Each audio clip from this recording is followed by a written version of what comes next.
Hello, everyone. Welcome back to Vivid Earth.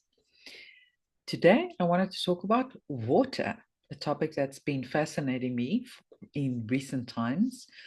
And it's interesting because just yesterday, I watched a video on astrologer Pam Gregory's channel, and she was having a discussion with Veda Austin, who's currently doing a major study around water. I think she's based in Australia, if I'm not mistaken, and she's actually doing her PhD on water as well. Um, Fascinating interview, absolutely fascinating.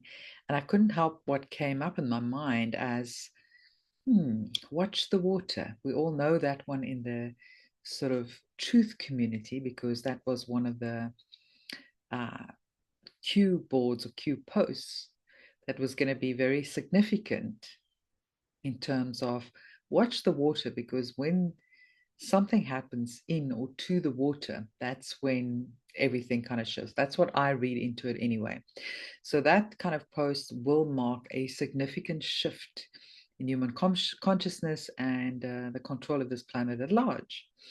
Now, the discussion with Veda was absolutely awesome, fascinating, and she has done a whole study and worked with a group of autistic kids. I think some of them in South Africa, which is even more fascinating.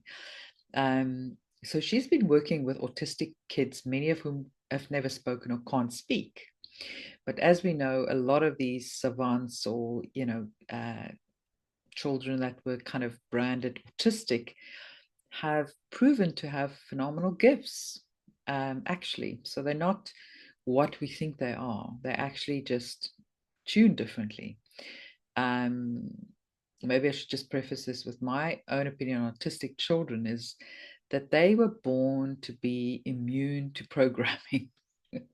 Because if you know autistic child, or if you've ever seen an autistic child, they don't like following rules. You can't put them in a box. You can't tell them what to do. It's almost like they're absolutely immune to programming. It doesn't matter what you try and indoctrinate them with, they refuse. They follow their own rules, their own path, and you cannot, you know, force anything upon them, really. It's almost impossible. They will just go crazy. So they kind of follow their own mind in their own direction.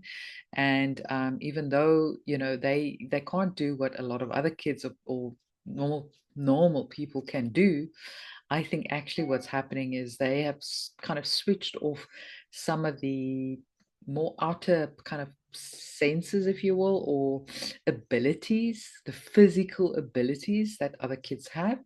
And they've tuned into more of their sort of softer skills or intuitive gifts, the things that we actually desperately at this point trying to unlock, right? They've already been exposed to that. And that they were here to be actually to a large extent teachers for us, because at some point they knew that we were going to catch on to the fact that some of them are actually highly intelligent, and some of them have information that is highly advanced if you try and get it out of them. Now, I've also been listening to the telepathy tapes, which were uh, absolutely fascinating. And they've also done studies with autistic children and realized that they can actually communicate with a lot of these kids through telepathy. So these kids could read the minds of their parents or people close to them, or just anybody really, because the veil is basically very thin for them, so they can tap into the field, so to speak, the big quantum field, the chi, um, whatever you want to call that space that we have been referring to as basically nothing, empty space, which it isn't. So they can tap into that. And when you can tap into that, it's almost like consciousness merge. So different people's consciousness can merge or can be malleable. So it's like little antennas that reach into the field to gather information or to connect with another person on that level. So it's not connecting with them in this third dimension, but rather in a different kind of realm or different dimension or different density. Um, so, those are some of the gifts that they've proven to have. And they have done a lot of studies, especially, you know, if you watch the telepathy tapes, the length at which they went to actually make sure that the studies cannot be manipulated, that, you know, there's checks and balances in place so that it's like a double blind. No one can slip the information to them, randomly generated numbers, for example, all sorts of things. So in effect, I would say that a lot of autistic people are actually kind of could be like remote viewers in a way. So they can kind of leave their physical body, not physically leave it, but you know what I mean. Their consciousness can um, sort of reach into other spaces and places and find information that's not available to the general, you know, population, so to speak. So that's absolutely fascinating, and I think we're going to learn more and more about this incredible, you know, phenomenon. You know, autistic children. In order to have that ability, they need to be able to be tuned in to that, to the all that is, to the quantum field, and that's why they're so difficult to force into traditional learning or school or anything for that matter.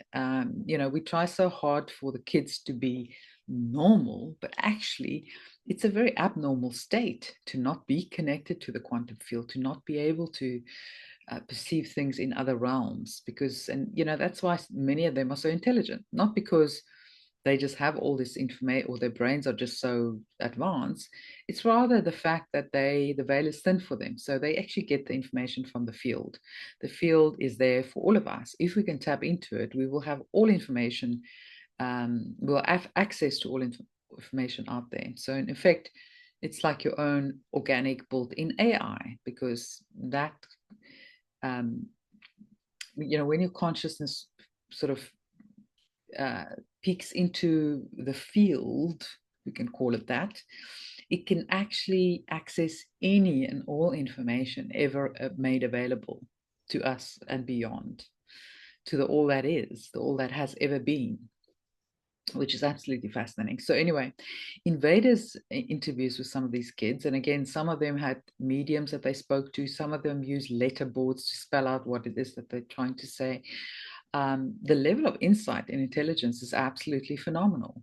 So she began asking them, what is water? Now, we know that there's been some very interesting studies done around water, Dr. Emoto being probably one of the most famous, where he actually established that emotion can affect, um, you know, the state of the water, whether it's actually good water or harmful water. So, for example, when you freeze water before it's frozen, you actually speak to it, you imbue it with love.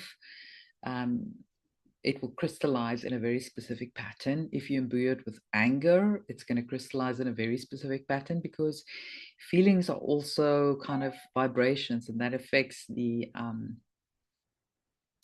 water's form, because water can take different forms.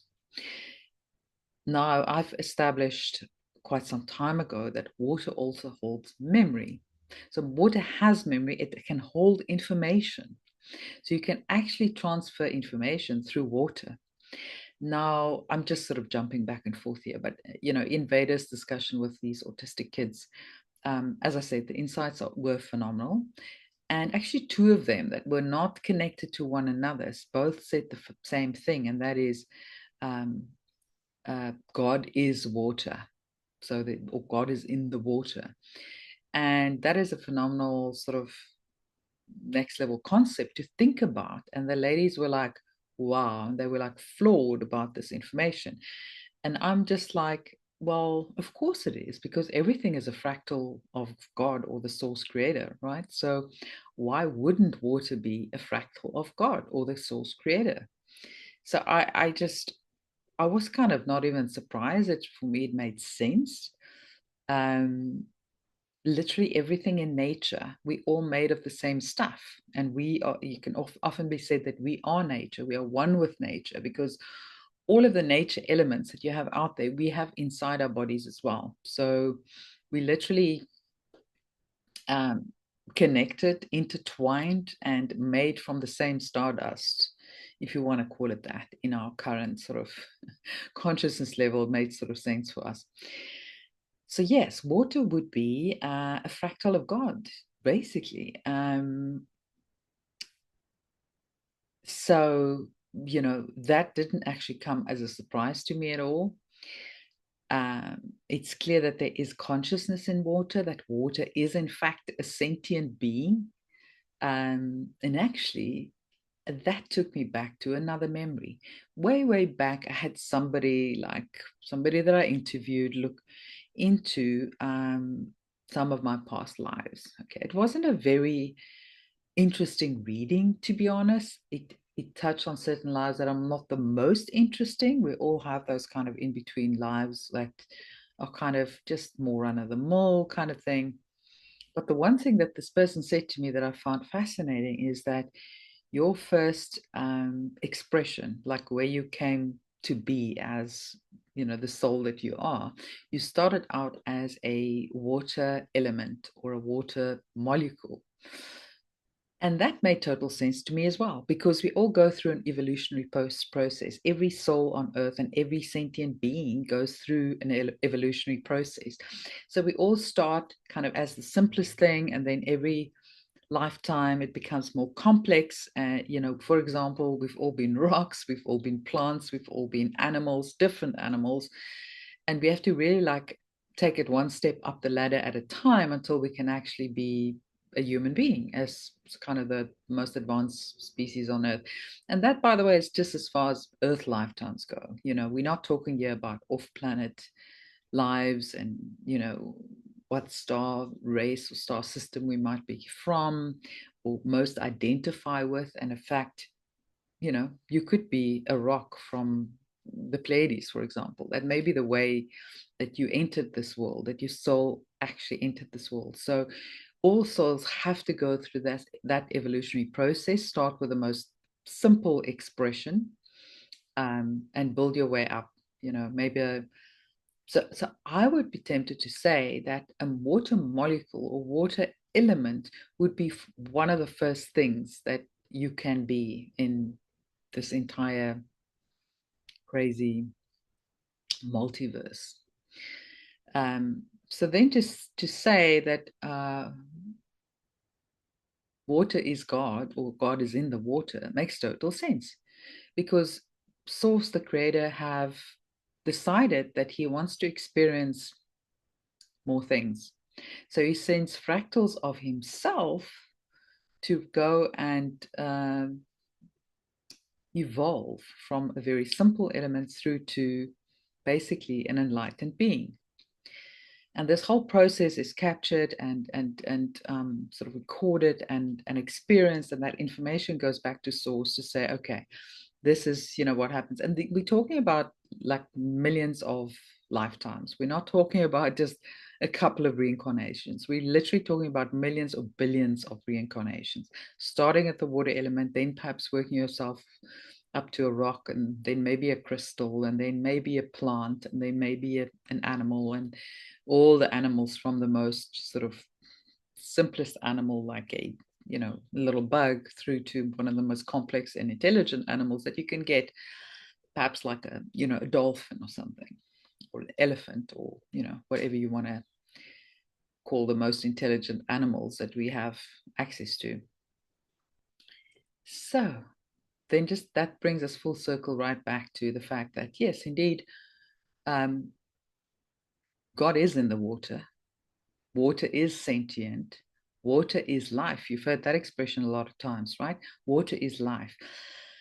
They say unless a planet has water, there can't be life. There's only life when there is water on a planet, because that is the beginning of life, literally. That is the beginning stage of life. And as you evolve even into the most complex ascended being, you still need water, right? So it's kind of full circle. So I thought that was fascinating. They also talked about the different expressions of water, or different kinds of water that you can find, or the different forms of water. Now, we're more familiar with maybe just 3 different types of water. We know, for example, liquid, which is the water, as we know. Then we know solid, which would be ice. So if you were to freeze water, you would then get water as a solid state, ice, and you would actually see the crystals present in the ice. So that would be the second one. And then the third one would be gas. So like vapor or steam, or, even like the clouds, I guess that would be falling into that category as well. So most people kind of stop there. And if you Google, that's where it is going to stop as well. But there's more forms that water can take on. Now, I've been fascinated by the topic of plasma recently, and also crystal. Now, we know with this ascension process that humanity is going through right now, that basically our bodies will transform into a crystalline-based body, from carbon to crystalline.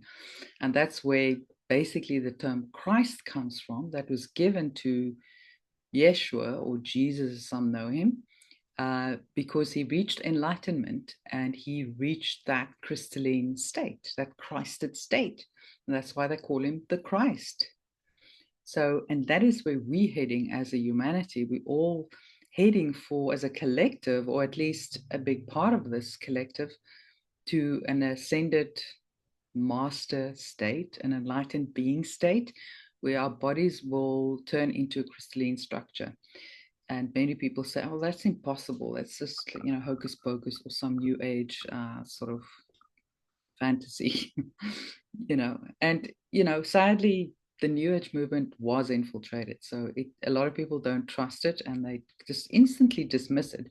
And it's a pity, because it dismisses all of the information that is actually real and that we're starting to see come to life, or, being unveiled of late. So, but the way that we know it can be real, and it is real, is just look at a caterpillar, for example. How does a caterpillar turn into a butterfly? Well, it basically, the energy gets completely transformed.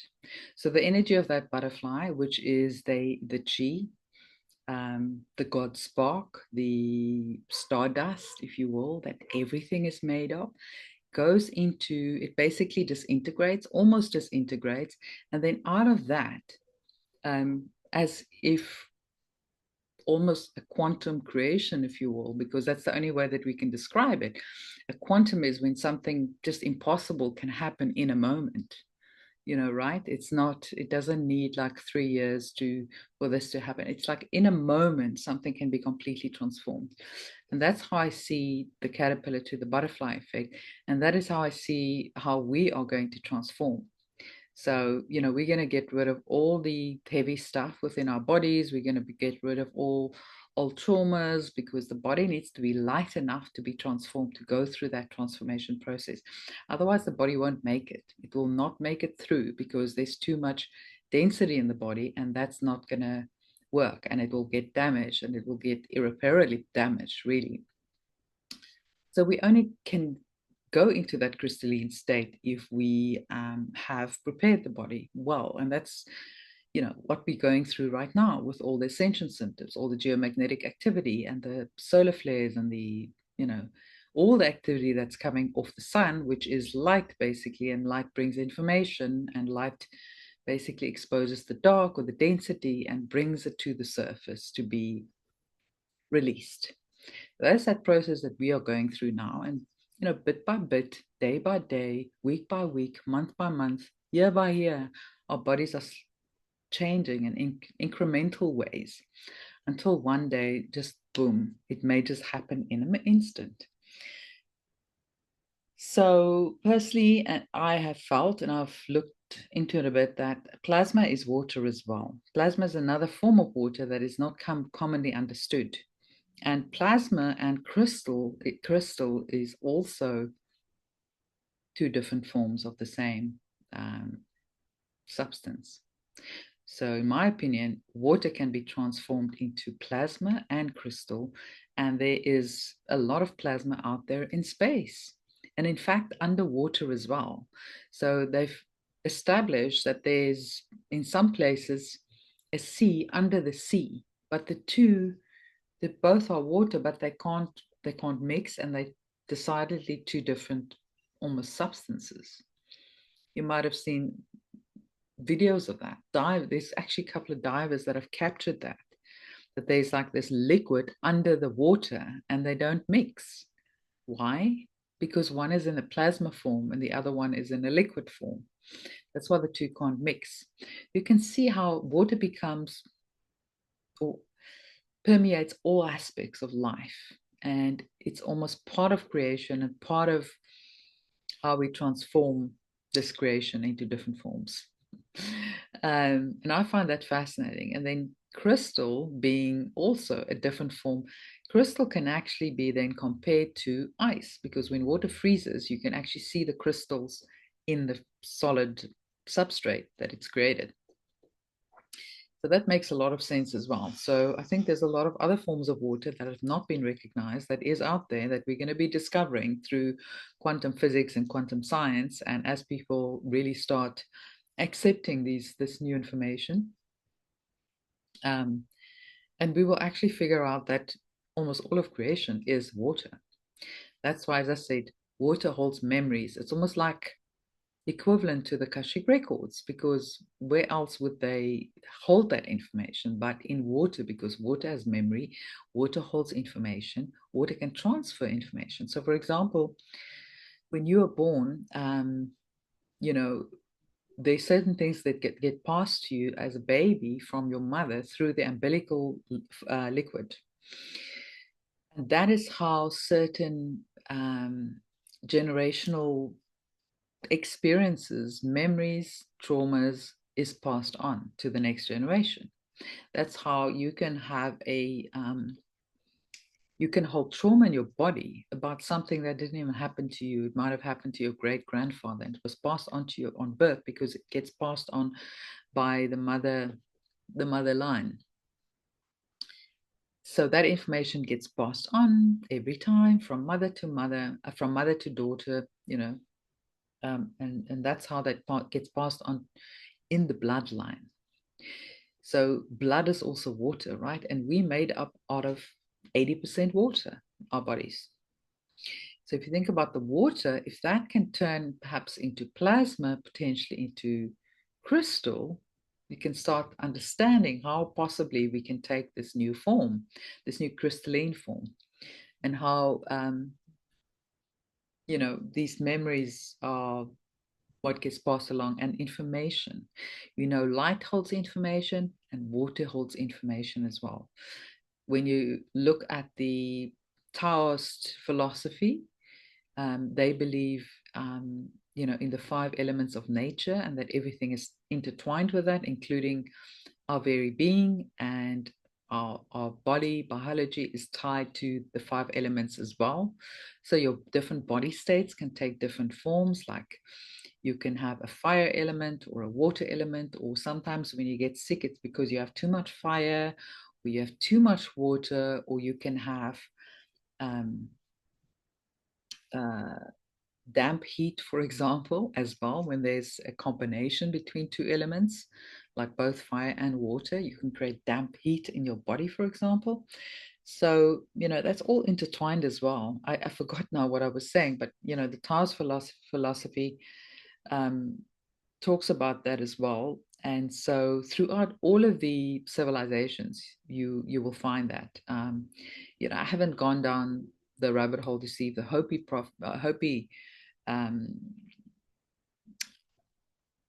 bloodline or civilization had stories about water as well, but I'm pretty sure they do. So it's such an interesting topic. But what I wanted to say, so I don't believe there's just 3 forms of water. I mean, some of these autistic kids that Rada interviewed talked about 7 different forms of water, and one even said thought is water as well, and perhaps because of the information that it carries, so that can be translated into a thought. So if that information is transferred to you, it will be revealed as a thought. You will just think of something, right? And you don't know how that came into your head because the water held that information and transferred it to you. And that turned into a thought. So that's very interesting. So we're talking about liquid, which is water as we know it, gas, which is steam or vapor, and many people say air as well. In the Taoist philosophy, you will also learn that water and air are two sides of the same element. And people, traditional scientists would dismiss that idea immediately. But what if that is true as well? So can you see how everything that is out there in the multiverse comes from water? And that it would make sense that our very first expression as a soul would be water as well. So it all comes full circle back. So, it begs the question then, what about scalar energy? Is that also can be in water, right? So scalar energy is also the energy of the universe, the energy of the elements, the great chi out there, not the chi in the body, but the chi in the field, in the multiverse at large. So the topic gets really, really interesting, and I am excited to be diving a little bit more into that because I find water quite fascinating. When you start thinking about how you can move chi and perhaps then also move water. And interestingly, I was told a while ago that I have apparently had an ability to work with the elements and to move the elements, like with my hands and my mind. And even more interesting, before I heard that, I've been playing with that, my energy. I've been playing with clouds, busting clouds up if I didn't like the layer of clouds over me, or chemtrails. And actually, we were on a weekend away. It was quite some time ago, maybe a couple of months or more ago. And I was just trying to have this blissful weekend away in this beautiful coastal town. And I was lying in a sun lounger, like soaking up the sun. And the next minute, the clouds just came over and like covered the whole sky. In fact, it wasn't clouds, it was chemtrails. And I was like so upset. No, this is not on. This is not what I'm having on my special weekend. So I started just moving the energy with my hands, like instinctively, like, moving it, looking at it with intention, move the energy. And it worked. I actually think I posted about this on my Telegram channel way, way back. And I actually photographed it. So it was a photograph that I took of the sky completely covered. Like half an hour later, there was blue sky, but just like a circle of blue sky just around where we were. Like the rest of the sky was completely covered. There was just like a blue sky. It's like a hole in the clouds. And I was like, whoa, this is interesting. So I've been playing with that and even playing with storms or wind because, a couple of occasions we had really bad, just like windstorms, no rain, just terrible wind. And I was like concerned for the garden because I've planted like new little plants and I thought they're not going to make this. And I'm just feeling so bad for the little plants. And so in the middle of the night, I was just lying in my bed and I just started moving the energy and I, with intention, kind of I calmed down the storm. And it did calm down. So these are fascinating things, guys. We can start playing with these abilities. I do believe we all have that ability. Maybe some people have more of a specialty in that area, but we all have that ability. And these are some of the gifts that we're going to be unlocking over time. And it's so exciting. So I want to encourage you to start experimenting with whatever it is that you kind of feel attracted to experiment with and just play with it, and try not to have too much doubt. I'm saying too much because maybe a little bit is just to keep you in check so you don't completely kind of, you know, veer off into fantasy land, although that's another topic as well, because maybe it's not fantasy land at all. Maybe it's just a different realm. But be it as it may, we want to be kind of anchored in realism, and because we're in this 3D matrix, but we can start pushing the boundaries, and we can start piercing the veil, and we can start playing with abilities. And, you know, like riding a bike, it's going to be bumpy in the beginning, and you will be very scared, and you'll fall a few times. But after a while, it gets easier. And before you know it, you're like a MBT mountain biker of note, you know, um, riding down the mountains and just having a great time. So we have to start somewhere. It's not going to be just like, okay, now I have this gift. Amazing. No, you have to practice, and you have to experiment, and you've got to dabble with it, you know, because as with any skill, practice makes perfect. So yeah, more to come on this water topic, because I think it's very, very fascinating.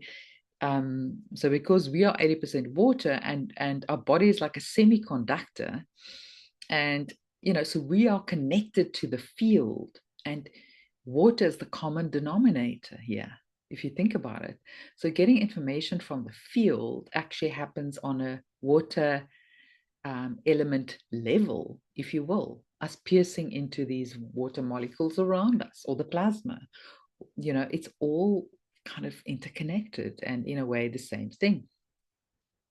And what's more is our hair are like tiny little antennas that can reach into the quantum field as well.